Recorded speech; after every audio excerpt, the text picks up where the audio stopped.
Welcome, everybody. My name is Tommy Source. I'm Assistant Director of the Purdue Institute of Inflammation, Immunology, and Infectious Disease. And today I'm Pathfinder. I have the pleasure of welcoming Dr. Katie Schoenberg, who's the Global Talent Acquisition Strategic Sourcing Leader at Elanco. Katie, welcome to Pathfinder. Thank you so much for being on the program. I am so excited to have you on. Probably because of your diverse background too, and to hear your career trajectory to get to where you are now as a global talent acquisition strategic sourcing leader. You're going to have to tell us what that is all about and how you got there. I'm really interested. And so thanks again. It's so cool to have you on the show. This is going to be so much fun. I'm so glad we got connected, Tommy, and yeah, look forward to having a conversation here over the next several minutes. Awesome. Well, I think if you can take us as far back as you want to take us, I think it would be great to hear how your development in terms of your education and preparation as a scientist, and how that development has made you the scientist and this acquisition leader that you are here at Elanco. So take us as far back as you want, and we can go from there. Yeah, well, I will start way back when I was in high school, because I think it, in retrospect, helps me understand sort of why I've had a weaving and wandering path, as so many of us take. When I was in high school, I loved animals and I loved science. So all I knew was that I was going to be a veterinarian. And so picked a school and a program that would help prepare myself to do that. So I was an animal science undergraduate at Cornell University in New York. And gratefully, through some amazing professors and amazing classes that I took there, fell in love with animal nutrition, got exposure to other career options outside of veterinary medicine, and really specifically outside of clinical veterinary practice. And I thought, well, maybe I'm not going to go to vet school. And so decided that probably midway through my undergraduate program. Did some work in extension work, actually supporting our cooperative extension offices in New York. Had an internship as a feed sales intern in Western New York. So sort of a cluster of experiences. And then, as I was graduating with my undergraduate degree, had a little bit of research experience, but not enough to really take the plunge and say I definitely wanted a career in research, and certainly not enough to commit to a graduate program.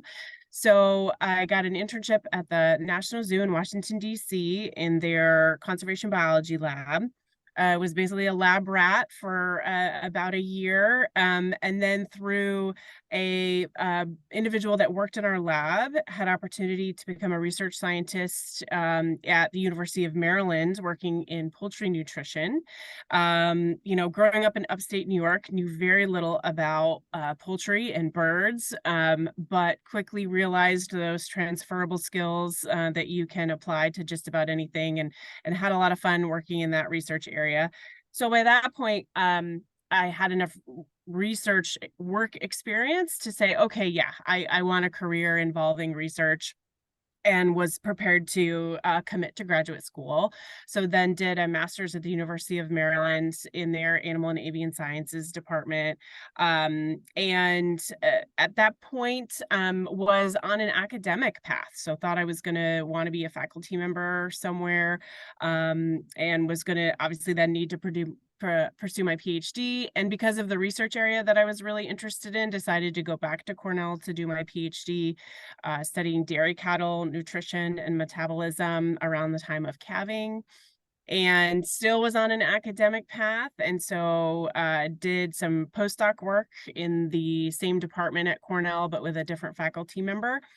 And about a year and a half into my postdoc, I had a friend of mine who was working for Elanco Animal Health at the time, and she said, there's this role in R&D, and I really think it would be a great fit for you. Come try it out. Do the interview, see if it's something that would interest you. And I said, you know what? Okay, I'll get a free trip to Indianapolis and get to visit my friend and get a free dinner. And I remember calling my husband from the hotel after my day of interviews and meeting the team that I would be working with. And obviously, he could judge the excitement in my voice because he said, we're moving to Indiana, aren't we?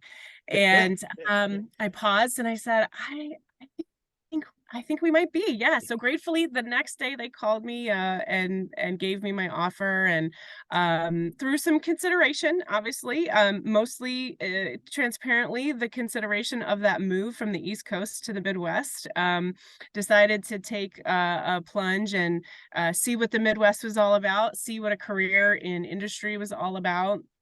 And that was 11 years ago. So have had several roles in R&D with Elanco, starting on our farm animal development teams as a research scientist, moved into some project leadership roles, and diversified and learned our pet health product development business as well for a couple of years. And then, I like to say I had a lot of work extracurriculars that focused on people and recruiting and mentoring and coaching. And the opportunity came up last fall to take this role to lead the talent acquisition strategy for our R&D organization. And I thought, it felt like the right time to try something totally new. Maybe I could take those work extracurriculars and make them my day job or my core role, as I like to say. And so here I am. So now I source and recruit for some of the same exact roles that I had in the organization, and serve as an ambassador of Elanco, but to me also broadly an ambassador for animal health careers in the life sciences. And so, yeah, that's the wandering path that brought me to here. That is awesome. What a wandering path. And it seems like you hopped and back and forth between Cornell and the University of Maryland too. And it seems like it must have been a great experience in both places. That attracted you. Was home always something of an attraction? Was home close to Cornell? Is that where you felt yeah, fairly close. I was about I like to say I was about 2 hours away from home when I went to Cornell. So for me at the time, that was right sized. So I kind of grew up in the middle of nowhere, rural upstate New York. By the way, when I moved to the Midwest, I really quickly realized that when I would say I was from New York, I had to specify I'm from upstate New York. So I was from rural upstate New York, went to a very small school. I don't think, I know, my undergraduate program really allowed me to start to spread my wings a bit and, do that sort of self-searching and self-awareness that I think we're able to gain, hopefully with our training and our curriculum. So, yeah, at first, home was definitely a comfort zone for me. But and so you talk about the eye-opening experience that you had in terms of the other career potentials Yeah, beyond veterinary medicine. yeah. What was that like? What was that? And that was that through the 4-H, or was that uh I mean everywhere? Explain if Yeah. you want. Yeah. Yeah, all of the above, right? I Yeah. think gratefully one of the things again that I think the technical training that we get, the training in the life sciences, even the classes that we take and the work that we're exposed to, you just start to become aware of these little snippets of either seeing the profile of someone who has a job that you didn't even know existed, or simply realizing that the research that we learn about, someone had to do that research, right? And they do that research in all kinds of capacities. And then for me, thinking about, even if I was a veterinarian in a veterinary practice, who is making and developing these products that veterinarians are using? And all of those people have roles that I really didn't even realize existed until I got that exposure, either through courses. I was grateful to have faculty who were very open to exposing their students to career options. It was also through just my really my student work in extension and meeting, for me, farmers, producers, those who had various careers, and the support staff that helped them. So yeah, all over, I started to kind of look around and realize the many different options that I might have. That's wonderful. But it sounds like you took it upon yourself to get up and get involved and go see what else the world had to offer you. Yeah, here and there, and to not be afraid to explore, right? Even that role that I took fresh out of undergrad as a lab assistant at the National Zoo, right? I knew nothing, really, Ani, I knew nothing about working for a government organization. I knew nothing about doing research in conservation, right? All of those. But could again quickly apply those transferable skills that I had used, and just immerse yourself in the environment around you, right? And get to know the culture and the people, and what makes whatever organization you're in tick. Yeah, definitely. And those transferable skills, give us a few of those that you think, oh gosh, I really picked this up and I used it so well in that position or in that role. Yeah. I mean, I think for that role, for all of the roles that I've had since, it's about teamwork, being able to work as a team, operate as a team, motivate the team around you, even if you don't find yourself in a leadership position, right? And I even think about my graduate programs, and yeah, I learned that little piece of that niche field that I was studying and that I wrote my theses on. But ultimately, at the end of the day, I learned how to motivate a group of undergraduates to come to the barn at 6 o'clock in the morning on a Monday to help me sample, and learned how to be a grateful team member and provide recognition for those that were helping me. I could communicate, right, what I needed, and the steps that we needed to take to get work done. So Yeah. those are the big ones for me: teamwork, motivation, recognition, communicating with your team. Those are all the key big transferable skills for me. And I like so much the motivation piece. I think that is so important, and we don't do that enough, right, Katie? I Mm, think yeah, we forget about that. We're also concerned about how I'm doing that. You don't realize that you can have a huge impact on other people's productivity with a little motivation, and that helps you to be more motivated too, right? absolutely, absolutely. I think about the actions that I took,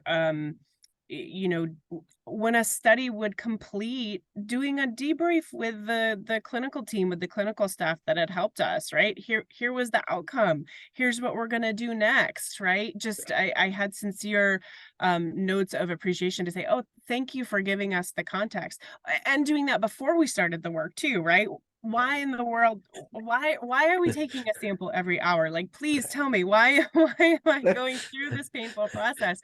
And involving them along the way too, Yeah, right? So telling them the why, involving them, they probably have some good ideas. If yeah, if they know what the objective is, right? They probably have some great ideas on how we can improve. So yeah, yeah, that motivation around involving people and helping them understand the why, yeah. it improves the outcomes for everyone. Yeah, that's so true. And even going up the ladder, if you can motivate some of the leaders in to do what you're doing or to support you in what you're doing, I think that's a great skill set as well. Yeah. Tell us now, if you can go back a little bit, tell us a little bit, what was the motivation around lactation and the whole piece of your PhD, the connection in metabolism? Yeah. What was that science that attracted you, and what motivated you to say, yes, this is what I want to do for my project? I love that question. I think for me, it's always been a fascination with honestly the complexity of biological systems, and again, probably because I had some inspiring faculty members that told the story really well early in my career. Just the idea of the time around calving of transition cows is so critical and pivotal to the success of that lactation, subsequent lactations. You add in the complexities that you're managing all of these complex biological systems as part of a business. And I also just had a soft spot, so to speak, for producers and our food systems in general. And so then how could I, as a trained scientist, have a positive impact on that complex system? That's really what led me specifically to that area, because I just felt like it was an area rich with opportunity. And oh, by the way, I also really connected with the PI, both my master's PI and my PhD advisor as well. I just had a really positive connection with them, both personally and professionally. So it was kind of a mix of that space that I felt was really rich and intriguing to me as a scientist. And then it felt like a good environment to get the work done as well. So, and I want to hear a little bit more about these two PIs, and Yeah. I want to ask you also, what do you think? Because I'm sure you played a role in that too. And what do you think were the your contributions to help Mm. in fostering that relationship with both of these PIs? Tell us a little bit about them. Yeah. So sadly, Dr. Brian Beckett, who was my master's advisor, is no longer with us. But both he and my PhD advisor, Dr. Tom Overton, they both had a similar style in that they helped cast a vision, sort of what needed to be done, but really trusted within their graduate students, their lab staff, how it's going to get done, right? So, I remember sitting down with Tom when I was thinking through what my PhD program was going to look like, and having a lot of liberty to plot the course and think about, okay, what were the key questions that we were going to ask? At the time, I had some self-awareness, and I've probably built even more now, that I really excel in those types of environments where I have an idea of where we're headed, but it's really up to me on how we get there. And so I think it was a good mix of what their expectations were and where I could really excel and contribute, and really the style of leadership that they had matched really well with mine. And then just creating an open environment that when problems did arise and I needed to ask a question or ask for clarification, just having an open door and a safe space to come in and talk about things that were going on. So for me, it was just that right match of their leadership style, the environment that they created on our teams, matching well with sort of how I like to get work done. And it's amazing too that freedom, that you didn't take advantage of it, Mm. meaning that, there would be maybe people out there that would see that type of freedom as, oh, okay, I can do whatever I want, so I'm not going to do anything.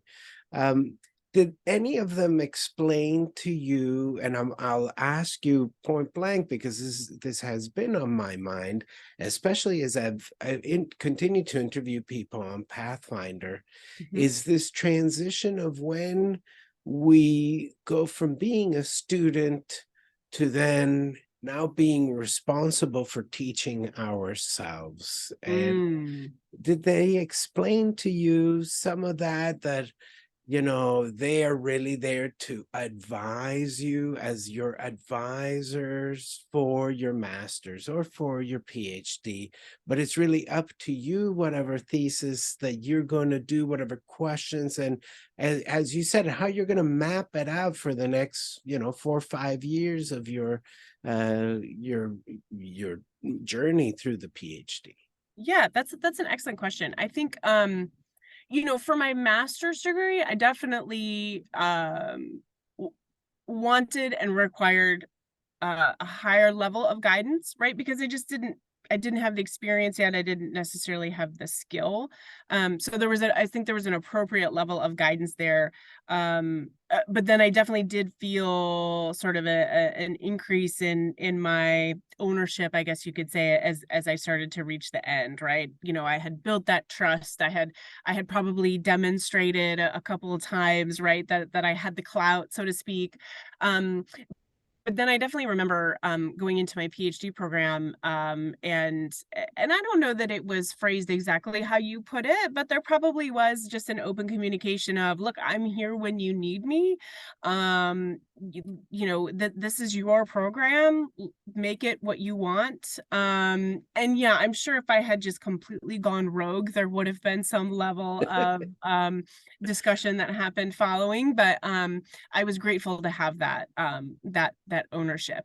And then to that question of, I'm here to advise and this is your program. I remember distinctively, Tom, when I successfully defended my PhD, he said to the effect of, I think the biggest thing that you've gained in this program is your confidence. And to me, that was what told me that he had seen that development in myself as a scientist over that 4 years of my program.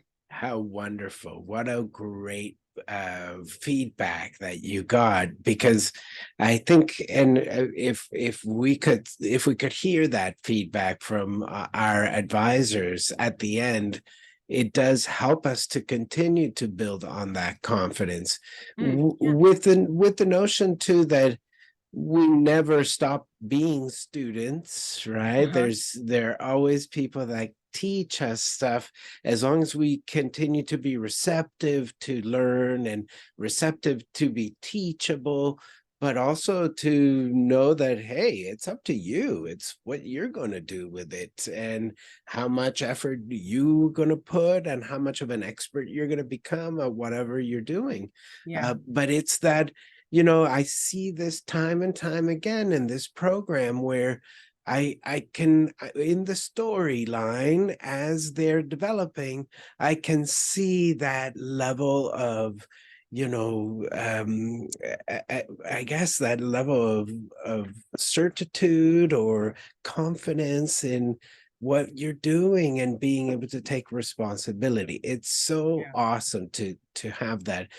Must have been great mentors, must have been great people. And you must have been sad to leave their labs, were you?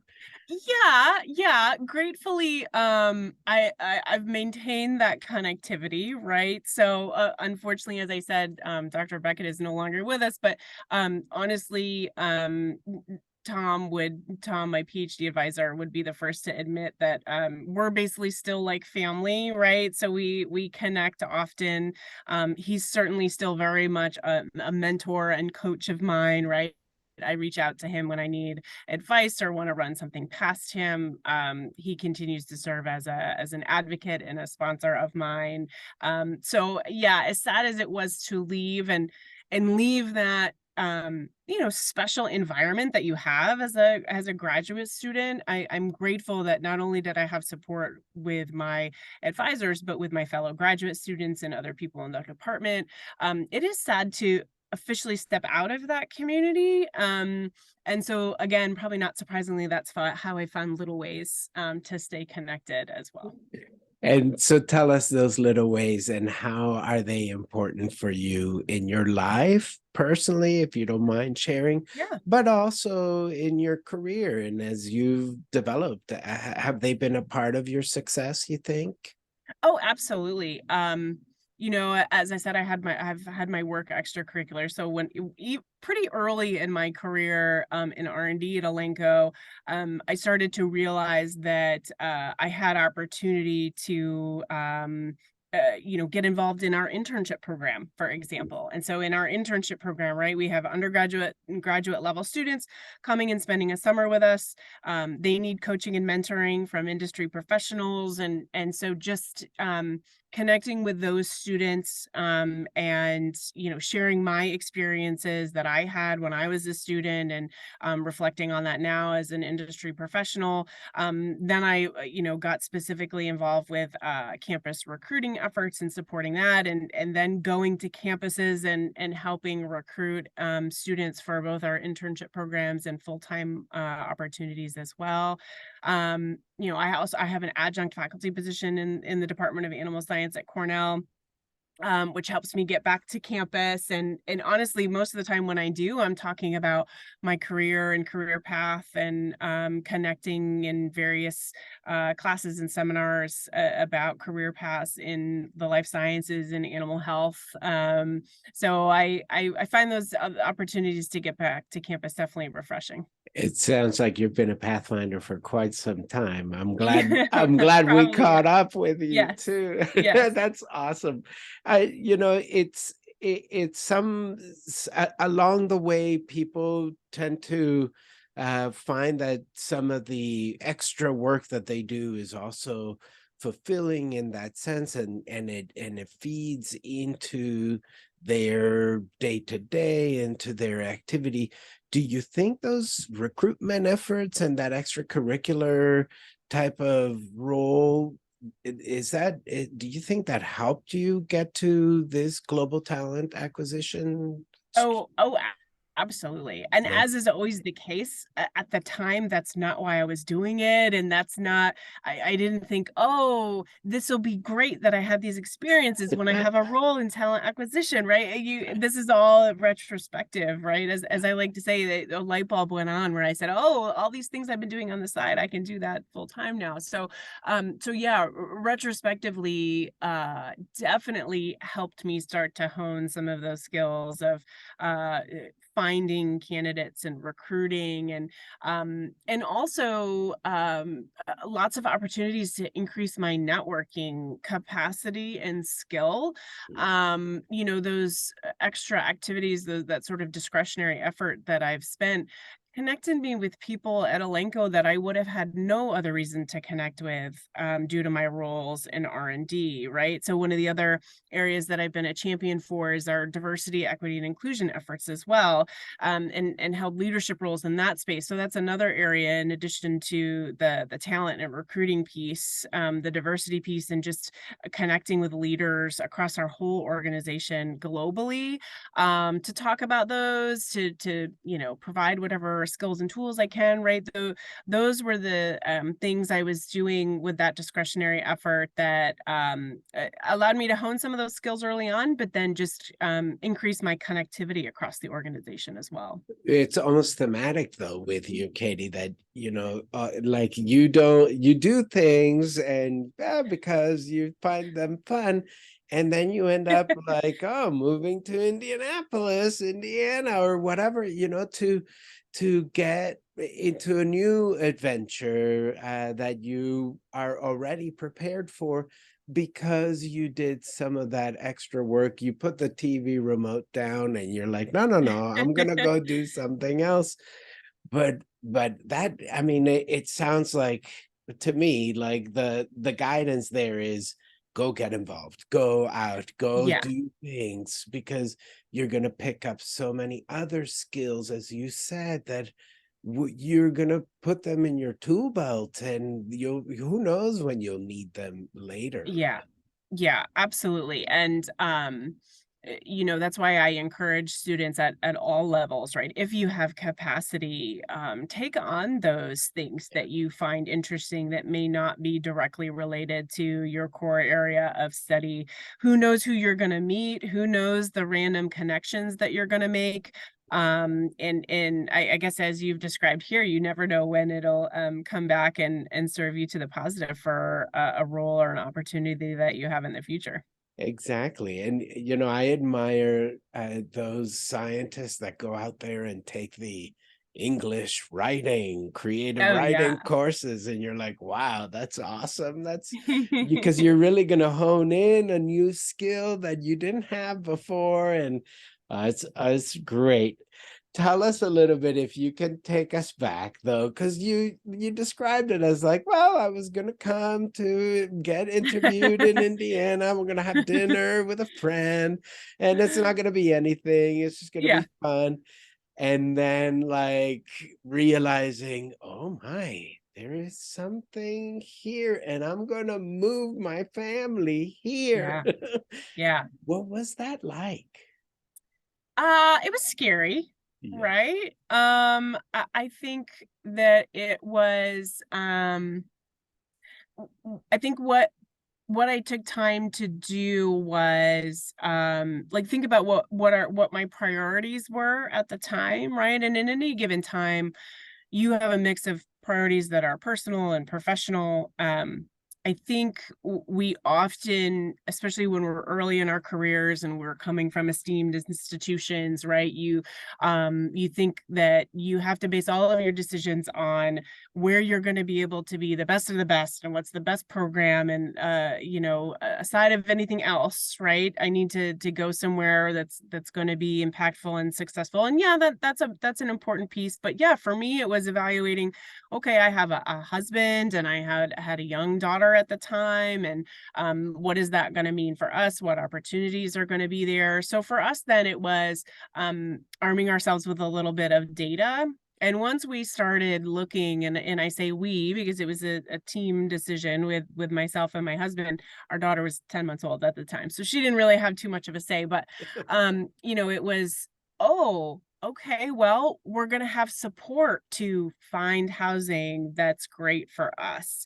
Oh, we're going to have support to move our household goods. We're going to have support to, move our cats, right? Like, and just some of those logistical things, that are real, right? As a person, and as a human being looking for the next opportunity. But for me, the opportunity was once I saw the team that I would be working on, the role that I would have, the skills and strengths that I would be utilizing on a daily basis. The excitement of that opportunity allowed us to take the steps of, okay, how do we get through just the process, Yeah. right? And again, we were still a young family at the time, so pretty mobile. My husband was a consultant. He's an engineer, and he was consulting for a firm that made him mobile. So those things were in our favor, and weighing up all of those priorities, then it kind of felt like a no-brainer. Yeah, that's I can imagine, and the excitement too of a new adventure, and the value that you feel when somebody says, "No, don't worry, we will help you. We will help you Yeah, find the housing, and we will yeah, help your family." You feel like, "Oh my gosh, I'm a valued member already of this team," yeah. as you were. But so, do you think that your attitude in that interview day was just right? Because you could take it or leave it. You went there Oh, without really an attitude of, I'm gonna go land this job, I'm gonna wow them. It seems to me like, because you didn't have that motive, that you were hmm. able to be more yourself. You were able to be more Dr. Schomburg, but Yeah, Katie, then and yeah. friendly, right? Do you think that helped you? That's I've never thought about that. But as you're saying that out loud, there may be some truth in that. And I even think about some of the questions that I asked, or some of the questions that were asked of me, and how I answered them. There was it was during a time of rapid growth and expansion for Elanco. And I remember asking, do you think that growth is sustainable? And it sort of put the interview committee back on their heels a little bit. But I realized in the retrospect, in a good way, because actually someone on the interview team came back to me and they said, we were so impressed that you asked that question, that bold question. But to your point, if I had been like really uptight about like, oh my gosh, I have to have this job, Yes. would I have been bold enough to ask that question? I don't know. And another specific example, they asked me, at the time I was a postdoctoral scientist, so still very much a hands-on scientist, down in the dirt, getting my hands dirty, literally. And they said, what do you really like about being a postdoc? And my answer to that wasn't important. The answer that I remember was the question they asked, what do you don't like about being a postdoc? And I told them, I really could be done being in the barn in February in the middle of a blizzard, taking 1,000 blood samples with my hands freezing, right? That was sort of seemingly like a flippant answer, but probably also a truthful one, and one that that wasn't part of the role that I was going to be doing in the role that I would be taking, right? So I identified something that I was going to be easy for me to let go of, and not something that was going to be part of my role. So that was actually a telling answer, even if it was at the time maybe a little flippant. And it probably, yeah, flip it, probably for an animal the health company, Yeah, for sure, but honest yeah, and yeah. truthful, because you could make them feel your pain of your cold hands trying to take the blood samples. And Katie, I have so many questions too of your success as a research scientist within the company, Mhm. because it seems like you didn't just stay as a research scientist, but you went on to a senior role as well, and as senior product development scientist. What was that transition like, and in terms of your responsibilities in that transition? Yeah, I think of it as, you talk about your sphere of influence increasing, right? So in my first roles, I was designing study protocols, leading the execution of studies.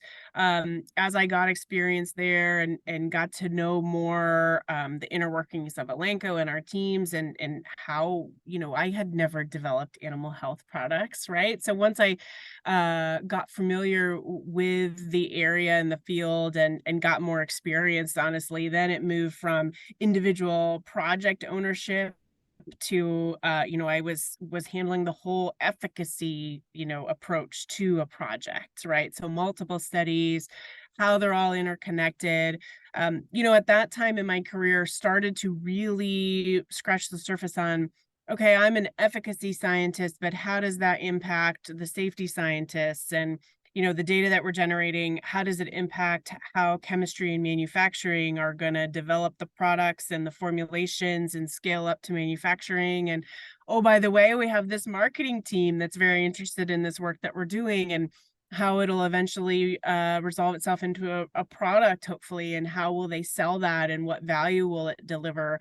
So then, starting to, as you get more experience, and moving from, ownership of a technical area to ownership of a full project, and project teams, and then maybe hopefully then multiple projects at the same time, and project teams. And for me, just that, gaining the experience that you can appreciate that complexity, and how all of those different technical sections are interconnected, what was really exciting, to me, and sort of what really drove just my fulfillment and my excitement about the roles that I had.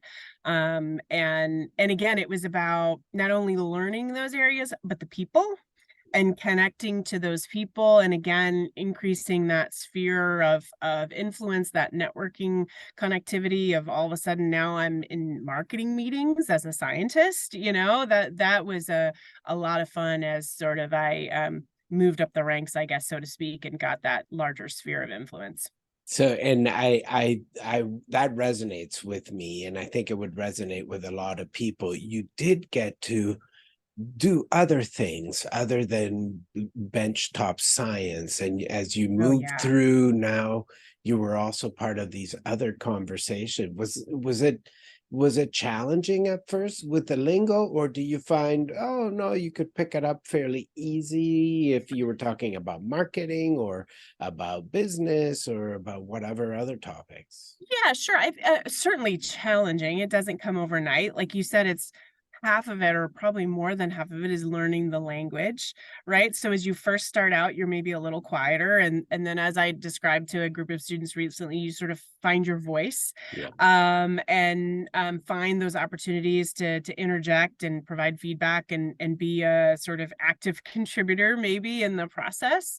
So yeah, it takes time to get that back to that confidence piece, right? It takes time to get that confidence, and to not only serve as the subject matter expert for your specific area, but then also being able to understand that interconnectivity of the business as well.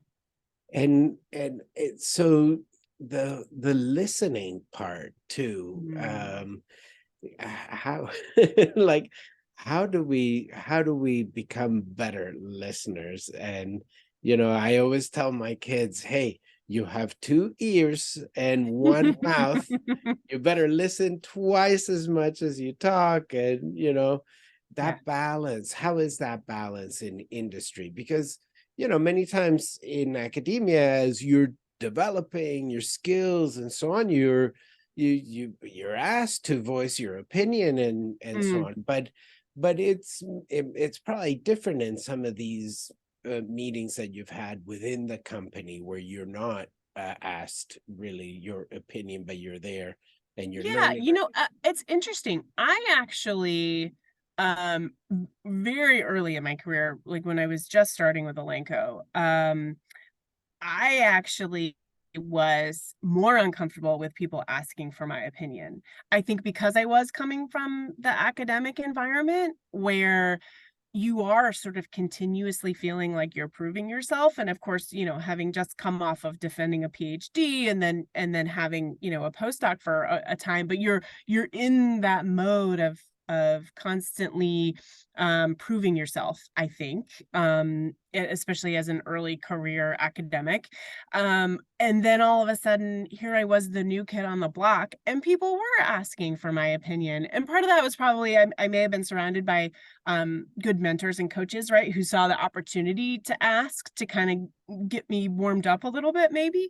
Yeah. But I actually found early in my career that I had to get comfortable with that, with people asking for my opinion. Now, it was more in areas that I was seen as a specific subject matter expert. And so I think you get practice with, again, finding your voice in that specific space that you're seen as an expert. And then, as we talked about, sort of growing that career to one where you have more complex oversight, and you're understanding the complexities and the cross-functional nature of the work.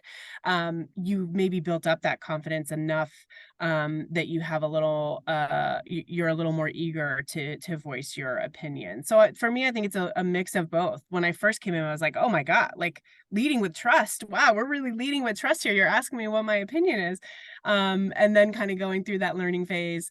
And then, again, applying that to more cross-functional areas. But I had one of my managers once said to me, back to your comments around listening, so much of it is style as well. So this supervisor said to me once, she said, when you get really quiet in a meeting, I know that you're just about ready to just dump it all on the table, because you've been listening to what everyone else has to say, connecting all the dots, and you're formulating in your head like what concluding statement you're going to make.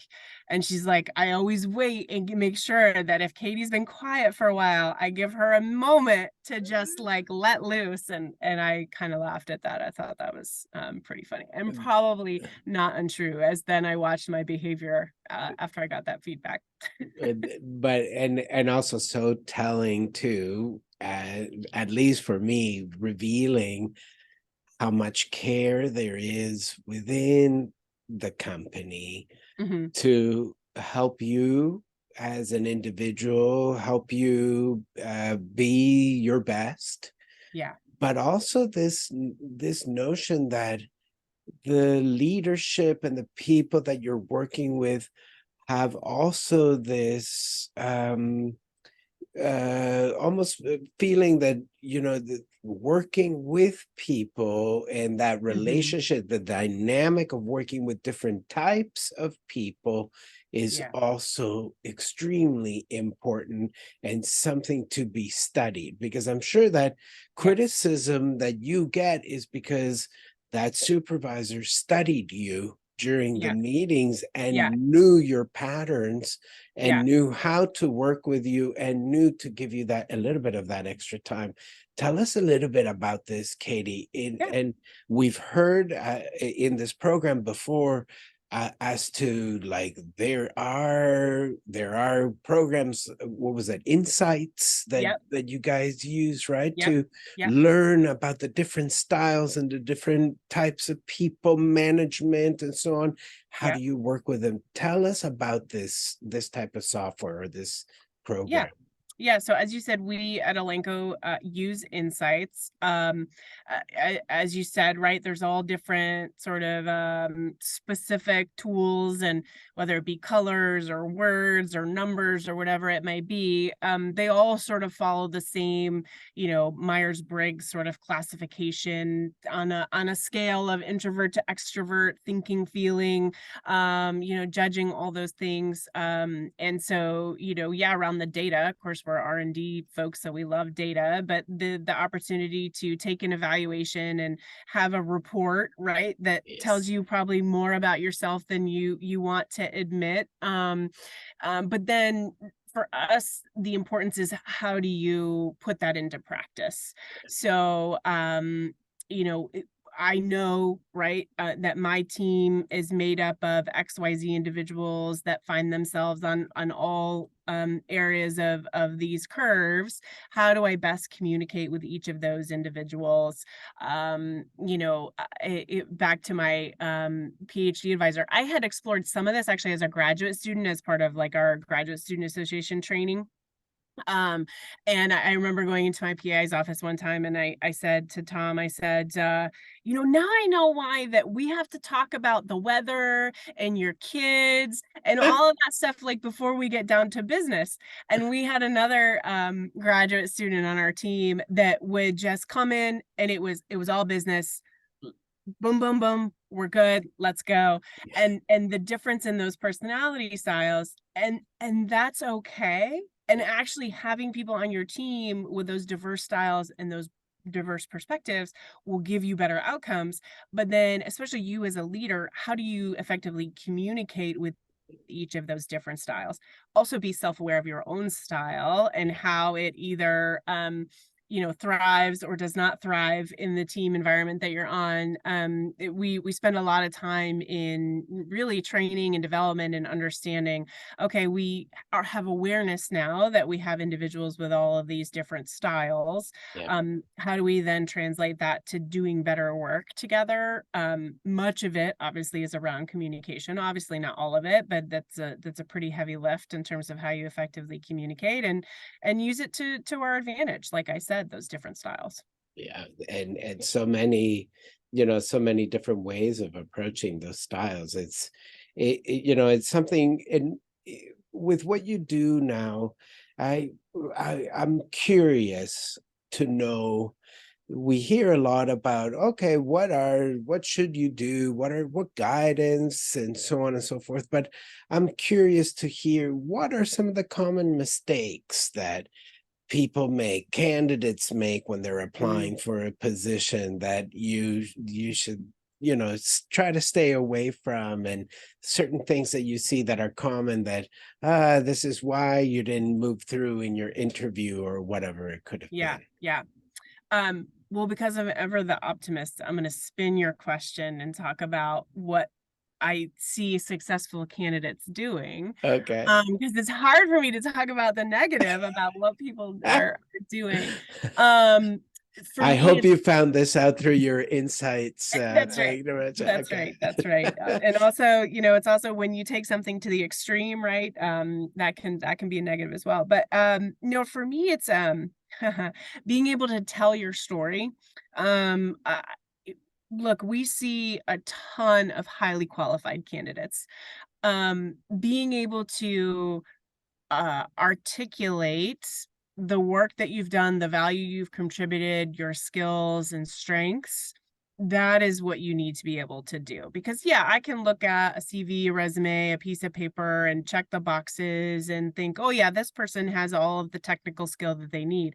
But if you get past that gate, we're going to want to know if we want you on our team and whether you'll be an effective team member. And so that comes down to being able to tell those stories, being a storyteller. And I think there are some practical things that you can do to prepare to do that. We're all about those behavioral based interview questions. Tell me about a time when you led a difficult team. Tell me about a time when something went wrong. What did you do?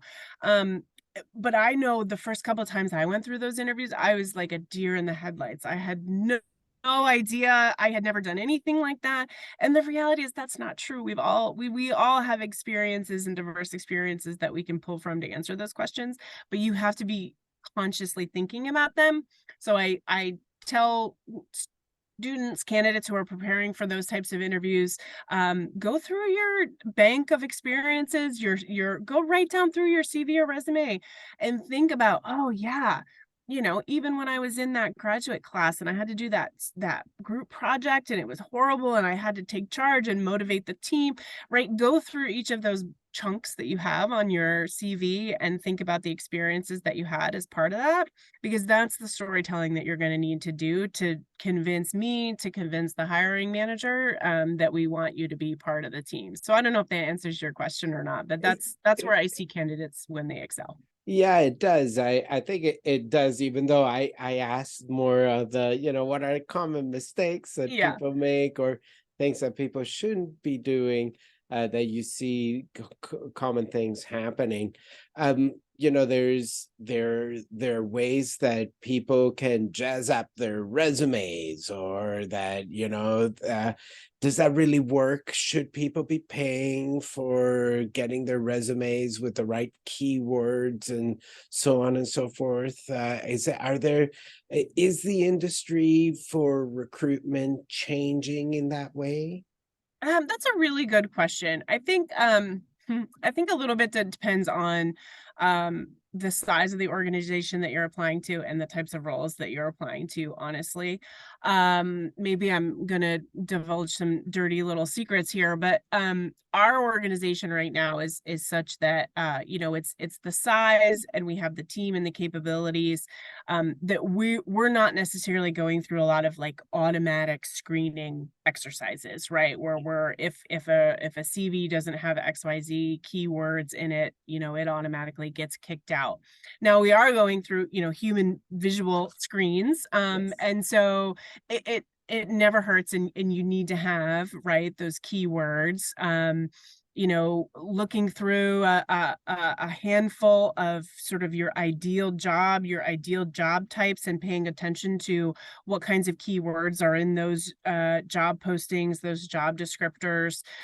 Yeah, make sure those are there. But at the end of the day, hopefully you're getting far enough into the system that you're having some of that human contact and you can start to tell those stories. Yeah. That's a little bit different, I think, honestly, if you're applying to organizations that are much larger and just are dealing with a different volume. Yeah. And so then, yeah, absolutely, those sort of keywords become critical. But when it comes to landing the interview to hopefully get an opportunity to land the job, it's going to come down to your storytelling, and convincing them that they want you to be part of their team. And if you were to make some assessment of how things are evolving for the job seekers and the recruiters, where is it going? Is there going, because I mean, it seems like it could be almost a wash with things like Chat GPT Mm, and people, right? Being yeah, able to write a cover letter that wasn't really theirs, that was generated or whatever. But yeah. like it seems to me like there's this kind of pressure around workforce development and Mm, trying to do that in a way that is also commensurate with the applicant pool and what tools they're using in order yeah, to get recognized, right, yeah. and be found that way. But it's so awesome that you tell us this, because you would think that large companies, by and large, would be using some of these automated systems, but it's good to know that it's a lot of times humans that are still looking through these things, right? Yeah, yeah. Like I said, certainly depending on the volume. And so much of what we do in R&D recruiting for the life sciences, right, is pretty niche, especially in animal health. We're looking for individuals that have pretty specific backgrounds, pretty specific sets of experiences. So a lot of times we have to do that human screening and human searching and identifying those candidates that we think would be a good fit. Yeah, totally, totally. Katie, what an eye-opening conversation for me. This has been absolutely awesome. And I just want to know, what if you were to say, what are, instead of the negative side, what are some some of the tips about, as you talk about this storytelling being Mm. important? Should it be rehearsed? Should it not be Oh, rehearsed? And again, I come back to your story of how unprepared you might have been for that interview, and you came across so natural, and you talked about what you knew about rather than what you had prepared for in that conversation for that interview. yeah. There has to be authenticity. So I would say prepare, rehearse, whatever you want to call it, to the extent that you need to be confident in your story. And I will say, as a scientist, as sort of like, an R&D nerdy, often introverted scientist, stereotypically, talking about yourself can be hard. So maybe we need to do more of that than, let's say our social science colleagues and other areas that maybe lends themselves more to that storytelling. So yeah, make sure you have that authenticity. Make sure that you really find venues where you can practice that, right? Whether it be, telling your story at the poster session at your conference every summer, right? Or, when your a graduate advisor introduces you to a fellow colleague of theirs, what is that elevator speech that you kind of give in 30 seconds, right? And so there has to be some of that preparation, but in a hopefully very authentic way. And then own that's your story, right? Own it. I think there's part of that probably with our technical training we're sort of averse to that as well. That is your story. Be proud of it and find the ways that work for you to communicate it in a meaningful way. Yeah, and so like you're echoing in so much, resonating in me of what you're saying, because it's so important, and you've demonstrated throughout your career that this is the real key to success, is having that honesty, but ownership and Mhm. confidence, the integrity of confidence with honesty, right, and bringing that to the forefront, because that is who you are, and what you bring to the table, what you bring to the team. I thank you so much for telling us your story, and telling us honestly, like how it's been, because I think it really shows so much about how we we should be or how we could be, and continue to follow your path, right? And your nose and your ambition. Are there any other questions that I didn't ask, or anything that you would like to finish off with? You know, I think I guess parting words, if you could say, be self-aware of your own strengths, what you bring to the table, and also what drives you. And back to that ownership, um, own that, be honest with yourself of that. Don't be ashamed of that. You know, as a scientist who took a really long time to get comfortable with the fact that I really probably enjoy being a people leader, the sooner you find that fulfilling pathway, the better off you'll be. So have that self-awareness, do that self-exploration, and then once you find it, own it, and take it wherever it takes you. That's awesome. Dr. Katie Schoenberg, Global Talent Acquisition Strategic Sourcing Leader at Elanco. I thank you so much for being our Pathfinder this afternoon. Thank you. It's been a pleasure. Absolutely. Have a great afternoon and a great day. You too. Thank you.